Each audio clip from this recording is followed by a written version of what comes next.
J'ai commencé à bosser dans un restaurant allemand en tant que plongeur. Pendant 2 mois, j'ai fait la plonge.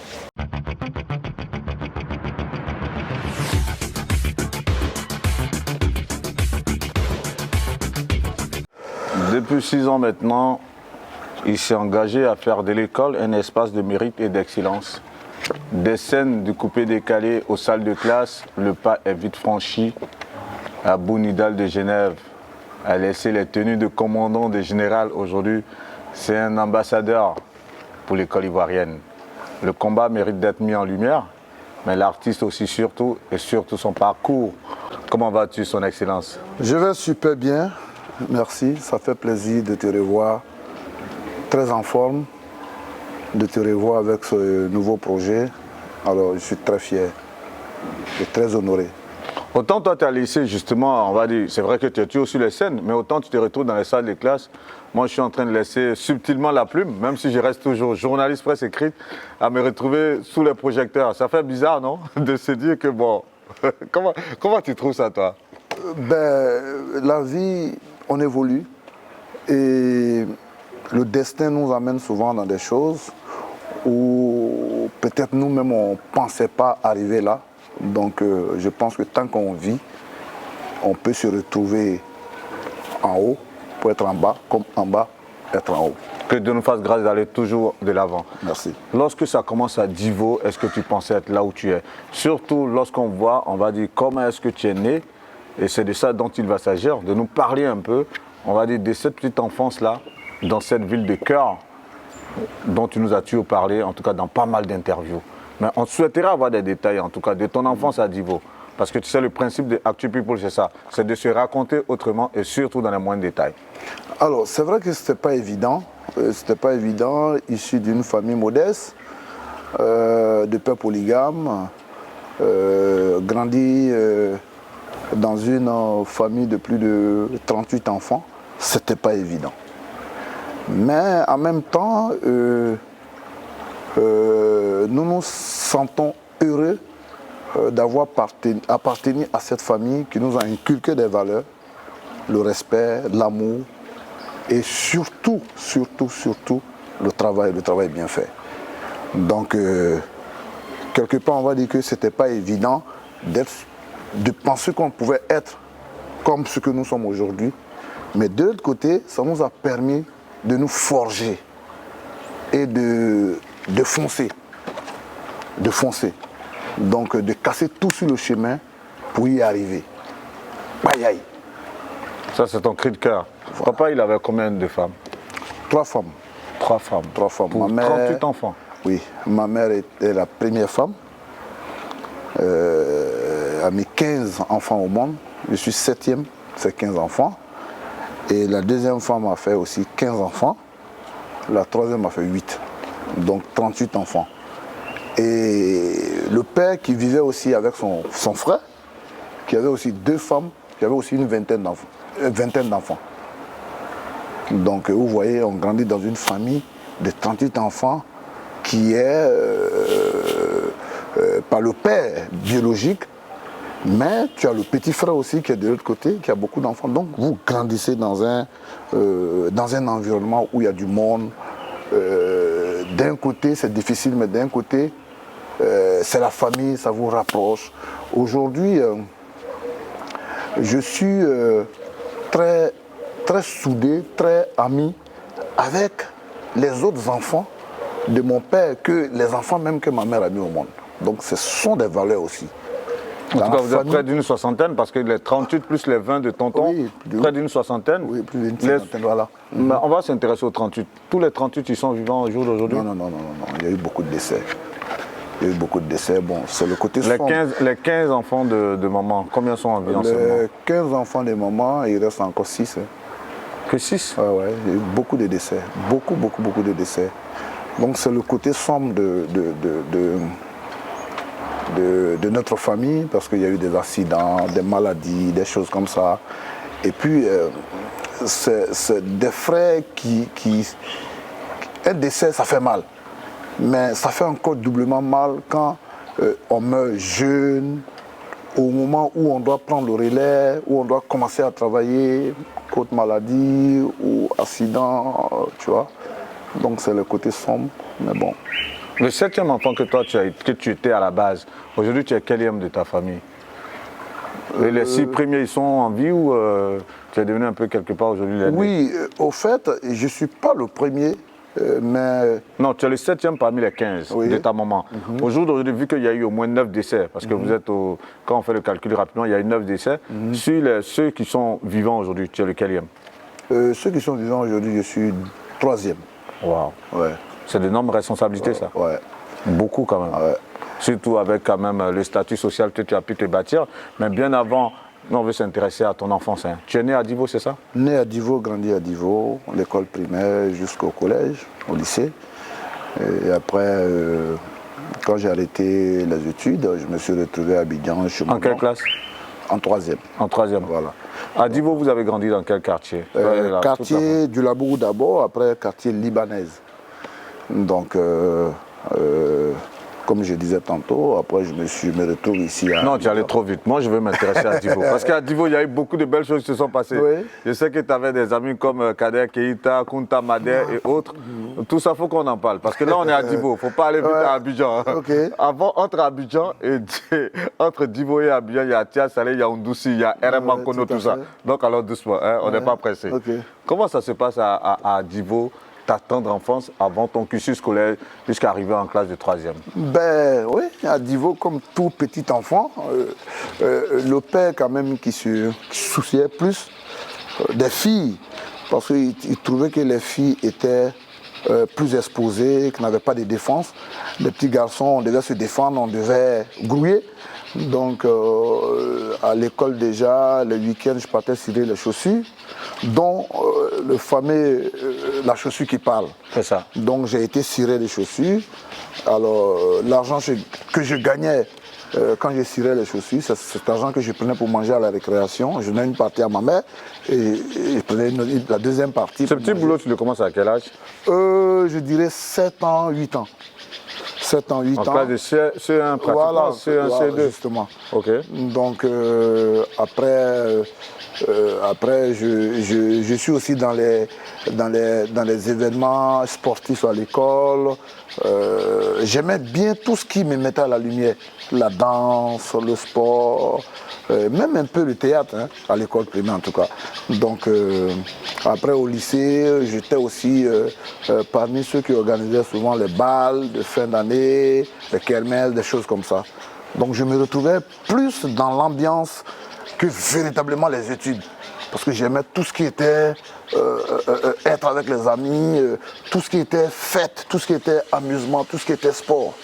Donc c'est en ce moment-là aussi que je jouais au foot. Les week-ends, on avait...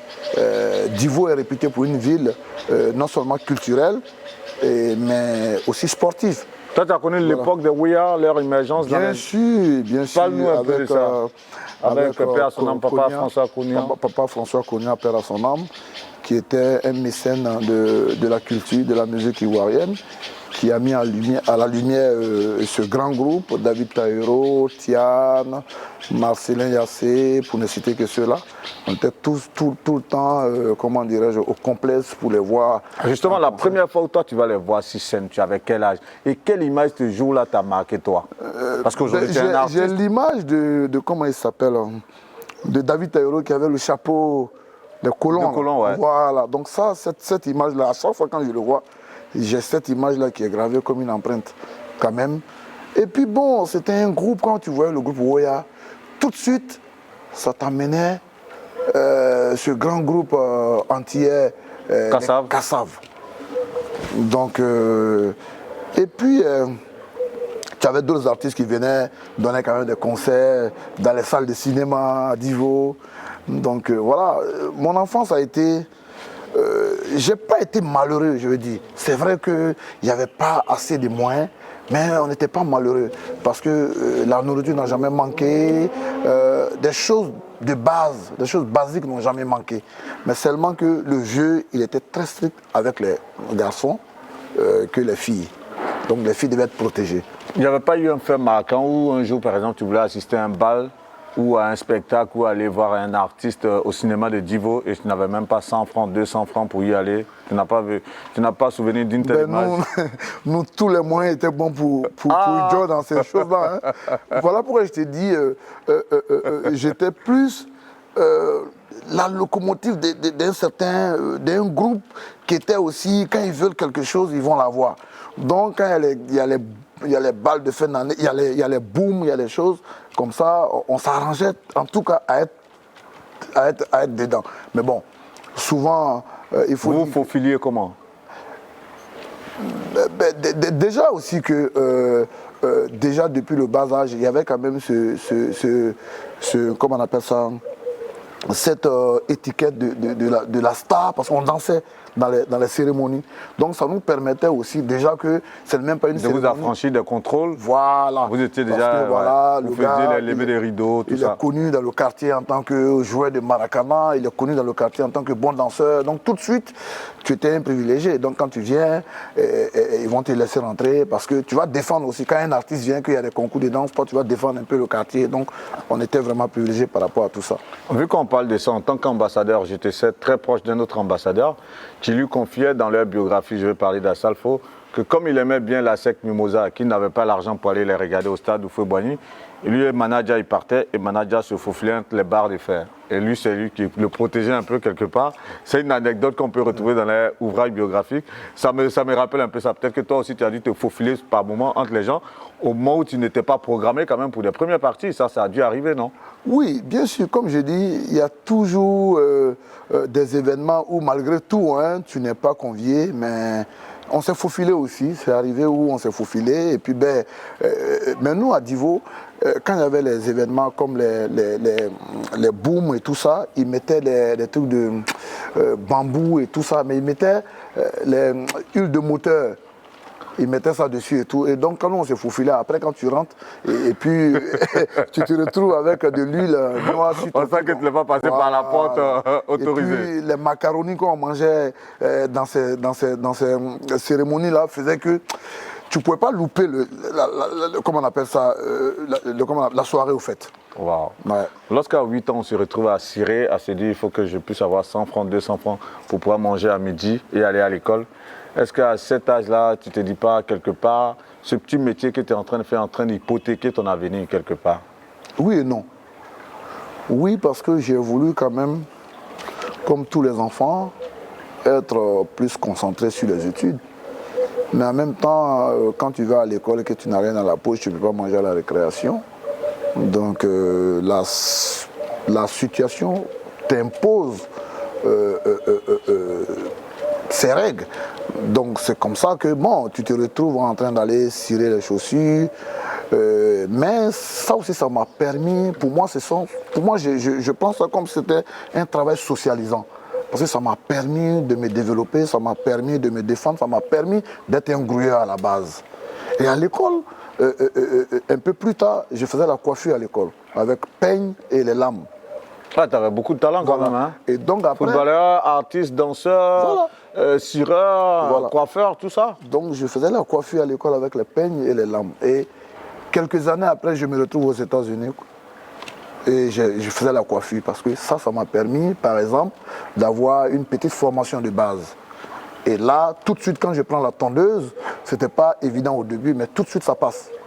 Donc, vous voyez, donc, ce qui était peut-être quelque chose de difficile au début, aujourd'hui, 20 ans, 30 ans après, c'est des choses qui me permettent aujourd'hui de me débrouiller. C'est-à-dire, au-delà de la musique, au-delà de tout ce que j'ai fait, tu me mets dans un champ de manioc, je vais m'adapter. Après de 50 ans de vie sur terre, forcément, tu as un vrai vécu, hein, des États-Unis à la Suisse, on va arriver à tout ça. Non, pas 50 ans, hein, pardon. Non, près de 50 ans. Oui, ok. Près de 50 ans, non, tu n'as pas encore atteint 50 ans quand même. Non, Kibibi, non, loin de là. Okay. Pas du tout. Ouais. Mais vu que c'est l'actualité, on parle de polygamie. Pour quelqu'un comme toi qui a évolué dans un foyer polygame, comment c'était l'atmosphère entre les différentes mamans, entre les différents enfants, entre papa et ses femmes? C'était comment l'atmosphère? Alors, oui, ma maman en a souffert, comme les autres femmes de mon père ont souffert de la polygamie. Mais ce qui est bien, c'est que mon père quand même a su donner à chaque femme, je ne dirais pas l'amour qu'elle méritait, mais a pu quand même gérer son foyer. Parce qu'il y avait moins de palabres. Et puis, voilà, aucune femme de mon père ne l'appelait par son nom. Ces femmes l'appelaient grand frère. Tu vois, voilà, ces femmes l'appelaient grand frère. Et avec du recul, je ne cautionne pas forcément la polygamie, mais en ce qui me concerne, la polygamie n'a pas créé des conflits entre nous les enfants.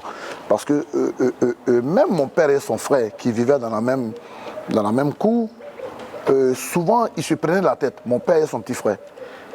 Mais tout de suite, 1 heure après ou 2 heures après, son petit frère venait se coucher pour demander pardon à son grand frère. Et il disait aux enfants, vous êtes nos enfants. Je vais me disputer avec mon grand frère, moi je me dispute avec mon grand frère. Si vous rentrez dans notre dispute, vous êtes maudits. Donc l'histoire entre moi et mon grand frère, c'est entre moi et mon grand frère. Donc ils vont se chamailler et tout. Et quelques heures après, tu vois le petit frère qui vient se coucher pour demander, devant ses enfants, pour demander pardon à son grand frère. Donc c'est des choses vraiment qui m'ont marqué. Pour dire aussi que savoir demander pardon, ce n'est pas une faiblesse. Amen. Ce n'est pas une faiblesse. À l'image de David un peu dans la Bible, qui lorsqu'il faisait quelque chose qui n'était pas agréable à Dieu, partait se prosterner tout de suite. L'image est tellement belle. Ouais. Mais en même temps, qu'est-ce que papa il faisait pour avoir autant de femmes? Il faisait quoi comme métier? Papa, il était commerçant, chauffeur, il avait des camions et il était commerçant. Donc il avait les moyens de s'occuper de tous ses enfants, de ses femmes, tout ça? Je ne dirais pas les moyens, mais on n'a jamais dormi de faim. On était chez nous. Moi, je pense que c'est des choses de base. Quand tu mets un enfant au monde, tu dois pouvoir lui permettre d'avoir un dortoir, tu dois pouvoir lui permettre d'avoir à manger. Ça, on ne manquait pas. Mais comme je dis, on était aussi nombreux, il fallait aussi donner souvent de l'argent, il fallait donner des cadeaux d'anniversaire. Et nous, on n'a pas bénéficié de ça. Pas bénéficié des cadeaux d'anniversaire. Donc souvent même là tu es là et puis bon l'anniversaire des enfants arrive ou truc et puis tu oublies et puis tu es là et puis on t'interpelle. Mais comme toi tu n'as pas connu ça,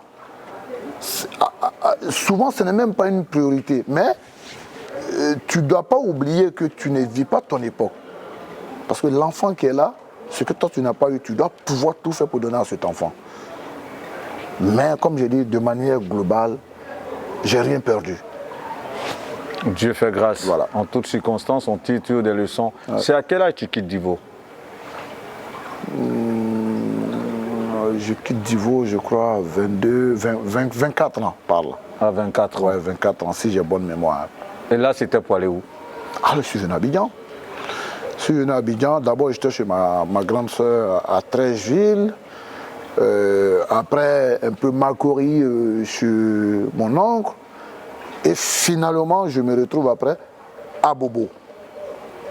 À Bobo, chez ma tante, qui lui, elle, son mari, faisait la mécanique Caterpillar et qui était vendeur de pièces détachées de gros engins. Donc c'est comme ça que je me retrouve comme commis magasinier chez le mari de ma tante qui avait son garage en zone 4. Donc je commence à travailler là-bas.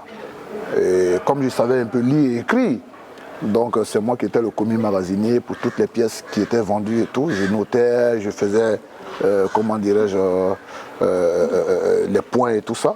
Mais je n'ai pas voulu rester juste commis magasinier. Donc je touchais un peu à la mécanique. Il y avait des mécaniciens. Donc quand je n'avais rien à faire, je venais me mettre la main dans la pâte pour comprendre et tout. Et c'est comme ça que j'apprends la mécanique Caterpillar, petit à petit, petit à petit, petit à petit. Et j'ai pris goût. Donc je deviens aussi en même temps commis magasinier, mécanicien. Et après, un Libanais qui a eu un contrat avec mon oncle, qui a acheté des engins. Et il avait besoin de quelqu'un qui pouvait suivre ces engins. Donc je me retrouve après derrière ces engins pour quand il y a un problème, c'est moi qui dois, comment dirais-je, démonter les pièces, envoyer à mon oncle qui envoie les pièces de rechange. Et puis Donc j'ai appris comme ça sur le tas, à vrai dire. Mais ça m'a permis quand même de comprendre un certain nombre de choses dans la mécanique. Bien entendu, à partir de cette étape de ta vie, tu ne vas plus à l'école. Non, non, non. Tu te consacres exclusivement au métier de mécanicien, Voilà. à être un peu le responsable de production chez ton oncle, tout ça. Et ça dure combien de temps? Ça dure 3 ans, 3-4 ans. 3 ans, 4 ans. Oui, 4 ans, oui, 4 ans pour être plus précis. Donc de 24 jusqu'à 27, jusqu'à tes Voilà. 27 ans, 28 ans, tu es dans la mécanique, tu es Voilà. auprès de ton oncle, tu essaies un peu de t'initier à ce métier-là. Et c'est à quel moment tu quittes la Côte d'Ivoire? Alors, je quitte la Côte d'Ivoire en 96. Je quitte la Côte d'Ivoire en 96. J'ai un visa, je vais en Allemagne. J'ai fait Abidjan, Zurich. On atterrit à Bruxelles. Donc de Bruxelles maintenant, je prends le train, j'arrive en Allemagne. J'avais un ami d'enfance qui était en Allemagne, à Hambourg précisément. Donc j'arrive à Hambourg. Lui, comme il était aussi avec sa femme et tout, il n'y avait pas de truc pour véritablement m'héberger en ce moment. Donc je traîne un peu, une semaine à la gare. Voilà, à Obanov, c'est-à-dire à la gare de train. Voilà, et après, Dieu merci, j'ai un autre ami de Divo qui était aussi en Allemagne, c'est lui qui me récupère, et je reste chez lui.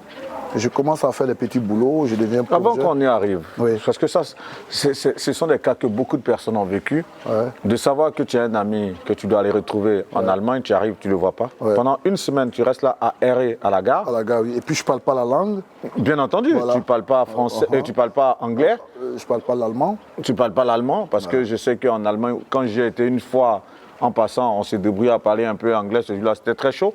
Mais c'est clair que tout le monde te tourne le dos carrément quand tu veux peut-être te renseigner. Tu dors où? Tu Non, manges comment? Tu fais quoi? Oui, je dors, comment on appelle ça, à la gare, à Obanov. Je dors à la gare.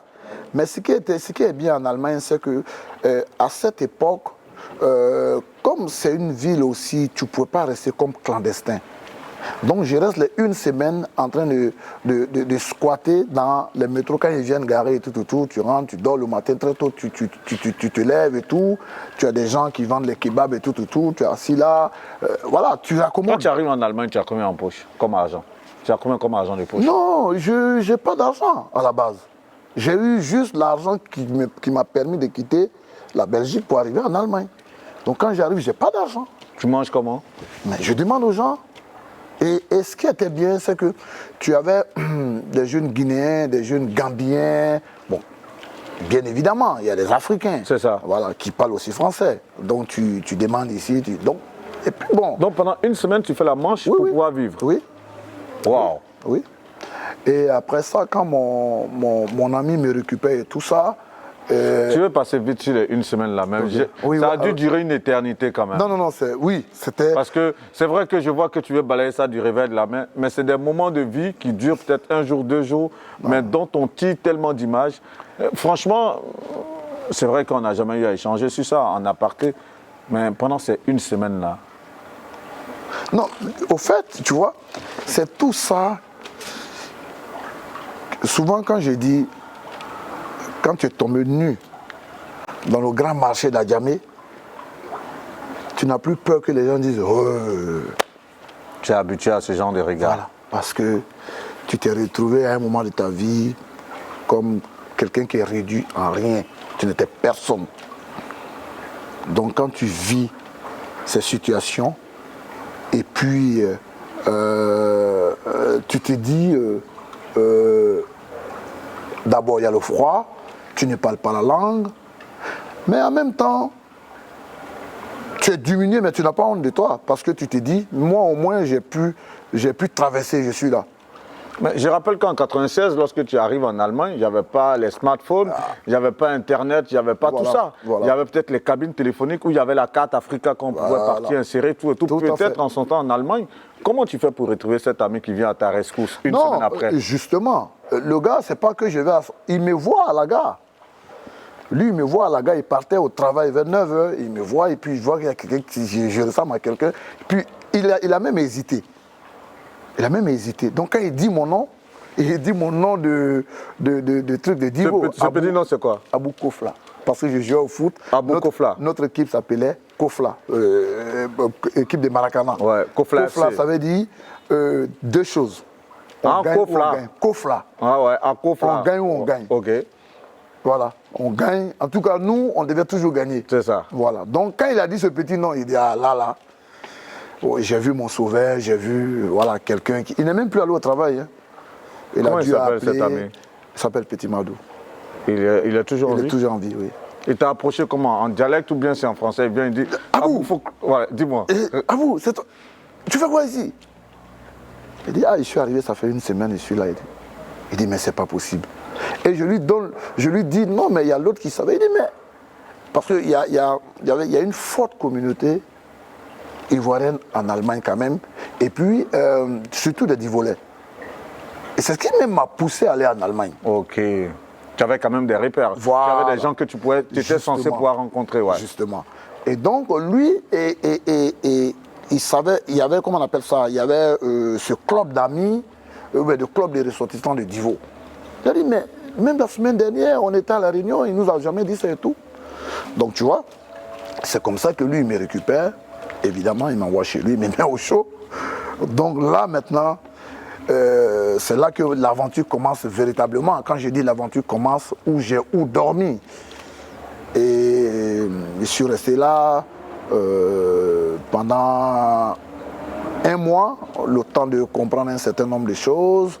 Mais comme à cette époque-là, tu ne pouvais pas rester comme clandestin, donc ils ont essayé de faire des documents pour que je puisse commencer à me défendre. C'est là que j'ai commencé à bosser dans un restaurant allemand en tant que plongeur. Donc j'ai commencé, j'ai fait 2 semaines ici, 1 semaine ici, 2 semaines ici, 1 semaine ici. Pendant 2 mois, j'ai fait la plonge. Et après ça, j'ai voulu jouer au foot. J'ai voulu... Parce que le départ aussi en Allemagne, c'était évidemment pour intégrer, parce qu'on se disait, bon, quand tu vas arriver, voilà, un club de football, mais bon, c'était pas aussi évident que ça. Entre s'insérer, avoir un toit où dormir, cette ambition forcément. Mais l'ami qui était censé t'accueillir à ton arrivée, est-ce que tu le revois après? Oui, je le revois après. Et qu'est-ce qu'il te dit? Je le revois après, il a dit non, que c'était compliqué par rapport à sa femme et tout, il ne pouvait pas m'héberger, il pouvait pas... J'ai dit, mais il fallait juste que tu me dises où, voilà, m'orienter. Parce que c'est un pays quand même très développé en matière de social. Tu pouvais quand même m'envoyer quelque part où je pouvais avoir quand même une prise en charge et trucs. Et parce que lui se disait, bon, recevoir un gars sans papier, mais je n'étais pas sans papier. Parce que je suis allé avec un visa. Et mon visa n'était pas encore périmé. C'est ça. Donc j'ai dit non. Et je pouvais quand même, tu pouvais quand même m'héberger pour quelque temps et puis truc. Il a dit non, que sa femme et tout. Donc c'est ce qui a fait qu'il est rentré en brosse. Du coup, tu restes à faire des petits boulots ça et là, à la plonge. Pendant combien de temps en Allemagne? C'était quelle ville déjà? Hambourg. Hambourg. Pendant combien de temps? Je reste 6 ans en Allemagne. Ouais, je reste 6 ans en Allemagne jusqu'en 2001. 2000, voilà, jusqu'en 2000. En 2000, je vais aux États-Unis. Je quitte l'Allemagne, je vais aux États-Unis. J'arrive aux États-Unis en 2000. Là-bas, quand même, j'avais un ami. C'est chez lui que je descends, qui s'appelle Moses. Et donc, lui, il m'héberge. Mais qu'est-ce qui t'emmène à quitter l'Allemagne pour aller aux États-Unis? Bon, déjà que pour avoir les documents, c'était très compliqué. J'ai jamais voulu aller en Europe, j'ai toujours voulu aller aux États-Unis. Parce que je me suis dit, avec le métier aussi que je faisais, si j'arrivais dans un pays comme les États-Unis, c'était la terre promise. Tout à fait. Voilà. Donc, quand je vais en Allemagne, c'était justement aller dans des pays où je sais que quand je vais arriver, soit mon temps, le truc de footballeur peut payer. Si ça ne paye pas, Donc, c'était ça l'idée. Donc quand je vois que tout ça là, ça ne peut pas marcher et tout, c'est là que j'essaie d'aller aux États-Unis. Bon, évidemment, je fais un document, un vrai faux, Voilà, Dreyfus, passeport français et tout. Et je trace, je vais aux États-Unis. Je reste à New York de 2000 jusqu'en 2001, quand il y a eu les attaques du World Trade Center, ça m'a trouvé à New York. Ouais, en 2001. En 2001. Bien avant de parler de ton séjour aux États-Unis, parce que tu vas rallier après Paris, tout et tout, mais quand tu restes les 6 années, tu restes à faire des petits boulots où il t'arrive de faire quand même... Le petit boulot et puis le petit ken. Quand je dis petit boulot, voilà, petit boulot souvent la plonge et puis après, tu vois que c'est ta dignité aussi qui est un peu bafouée, voilà, toi tu vas... Donc tu vois, voilà, tu commences à faire... Excuse-moi. Ben oui. Mais non. Je me regarde, mais je dis, mais attends, c'est moi qui suis en train de laver les assiettes là? Moi? Bon, après tu rentres dans les... L'orgueil prend un coup. Oui, tu rentres dans les petits ken, tout, les petits trucs de recel, ici et là, des Albanais qui sortent les trucs, les Turcs qui sortent les trucs. Et comme tu as le sang de petit commerçant en toi, tu es né commerçant, tu es doula et tout, donc tu fais du recel et puis aller vendre à Paris et tout ça. Et c'est en ce même moment, de 2000 à 2001, le mouvement commence à naître, le coupé décalé commence à naître. Et là, fin 2001, je vais aux États-Unis. Et des amis aussi qui étaient en Allemagne avec nous, d'autres sont là à Paris, d'autres sont là à Londres, donc moi je vais aux États-Unis. Et quand je vais aux États-Unis, je fais la coiffure. Là maintenant, je fais un travail. Ouais. Là, je me lève le matin, je vais au travail. Parce que là, je n'ai pas de problème de papier, je n'ai pas de problème de trucs, je suis franco. Voilà, je suis franco, mais en chinois. Voilà, le document que j'ai, c'est un vrai document, mais seulement que ce n'est pas pour moi. C'est ça. Voilà, donc ça me permet de voyager, d'aller un peu partout. Et là, je voyage. Hein. Donc je reste aux États-Unis 2 mois et demi, je fais la coiffure, j'ai un peu d'argent, je paye les Timberland, les bandets basket, je viens à Paris, je reste 1 semaine, 2 semaines, je vends, et je paye les Lacoste, les Weston, je retourne en New York, je vends, mais je fais la coiffure. Donc tu vois, je faisais comme ça la navette. Tu commences à développer ton business. Je commence à développer maintenant. Ouais. Voilà. Et là, quand je reviens maintenant, 2002, quand je reviens maintenant à Paris, le mouvement qui venait de naître, qui était le coupé décalé avec mes gars et tout. Toi, tu voulu être sous les lumières parce que tu l'as dit, même depuis Divo, tu voulais faire des métiers qui te mettaient en lumière. Donc, tu avais l'opportunité là de dire, Nidal, exprime-toi maintenant. Quand je reviens de New York en 2002, je suis en dollars, je viens avec des choses que les jeunes de Paris veulent. Les bouts de team, ces baggy, ces débardés basket et tout ça. Donc, quand je vends, j'ai du blé. Mais le chou est pété le soir à l'Atlantis. Donc, tu prends goût. Tout de suite, tu es dans la mouvance. C'est ça. Voilà, vous vous affrontez. Et c'est là que mon petit frère que j'ai fait venir aussi quand j'étais aux États-Unis, en Europe, lui, il est en Suisse. Donc, c'est comme ça que je vais voir mon petit frère en Suisse. Donc, quand j'arrive en Suisse, il y a un grand concert organisé par Charles Saugan de Genève, que je salue au passage. Donc, tu as Mewe, Soumbil, qui devait jouer dans une salle avec des artistes camerounais. Donc, tu as ce petit truc ivoirien d'un côté, camerounais d'un côté, et le coupé décalé bat son plein à Paris. Et moi, je viens comme ça, j'ai les dollars avec moi. Donc, à ce concert-là, c'est là que pour la première fois, les Genevois, les Suisses voyaient pour la première fois le travaillement, le coupé décalé, le travaillement. Donc je me fais remarquer au cours de cette cérémonie. Quand Mewe chante, je monte et puis je commence à jeter. Donc j'ai mon sac en bandoulière, le pantalon badef et tout ça. Ça dit là, on est en mode coupé décalé, on est dans la promotion, on est artiste sans être artiste, on est artiste sans... En tout cas, là, tu es au devant de la scène. Voilà. Une chose est sûre, justement, tu es sous le projecteur. Voilà. Donc quand je monte, là, toute la Suisse me remarque. Et c'est à partir de là que le coupé décalé qui venait de naître en France, c'est comme ça que la plupart des gens découvrent le mouvement et je m'installe en Suisse. Là, je... Tu ne retournes plus aux États-Unis? Oui, c'est fini. Alors que tu n'avais même pas prévu rester en Suisse. Tu as dû laisser quoi Quoi? Aux États-Unis. Tu parles de quoi? Laissez quoi? Je suis en forme. Et je te parle, mon frère. Donc, c'est comme ça que... Mais là, à ce concert-là, je suis la star. Mewe qui est la méga star. Et moi, je me fais remarquer. Et celui qui sort l'argent, la main qui donne, a le pouvoir. Et c'est cette main qui est visible. Voilà. Et donc là, tout le monde me cherche. Tu as les go qui me cherchent ici. Donc, je ne suis pas la personne. Le truc, c'est comme c'est une personne nantie. Tu fais une entrée fracassante. Je fais une entrée fracassante en Suisse. Et là, ils sont en franco, je n'ai pas de problème de truc. On est dans un pays francophone, je parle le français, je n'ai pas de problème. J'ai pas mal de gars qui sont là, j'ai pas mal de petits qui étaient avec moi en Allemagne qui sont aussi positionnés sur les GPR. Donc, tout de suite, l'intégration est plus facile. C'est ça. Voilà. Et tu te dis, là, je suis dans mon monde. Voilà. Et cette ambiance-là, tu baignes là-dedans pendant combien de temps en Suisse? Cette ambiance, je baigne là-dedans de 2002 jusqu'en 2005. Parce que non seulement je suis boucantier, je suis un pion pour tous les artistes qui viennent en Suisse pour des spectacles. Il faut qu'Aboundal soit là. Il faut que... Et après, on crée un groupe qui est les Siciliens de Genève. Donc, la locomotive, c'est aussi moi. Et ce groupe est composé de Jean-Jacques Domoro, Baucher le banquier suisse, Gauthier Lavivatier, président Oumar Cavalli, Jean-Jacques Domoro, qui lui jouait d'abord à Sochaux, qui venait après signer, qui avait signé à Servette, en Suisse, que j'avais rencontré lors d'une de mes sorties encore à l'Atlantis, parce que la Suisse et la France sont collées. C'est ça, ouais.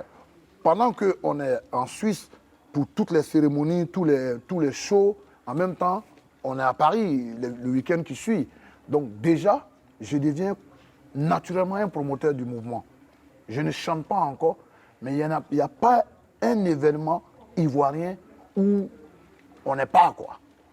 Donc on vient, on soutient les artistes en leur donnant des vêtements, en leur donnant des parfums, en leur jetant aussi des billets de banque, mais avec la manière. Parce que en ce moment, le boucan se faisait avec la manière. Parce qu'avant de faire le boucan à cette époque, il faut être bien habillé, il faut être bien coiffé. Il faut le faire avec le style. Et souvent, même, on était devenus maintenant des attaquants qui poussaient les autres à donner plus à nos artistes. Tu as des soirées, ça devient une concurrence un peu qui ne dit pas son nom. Justement.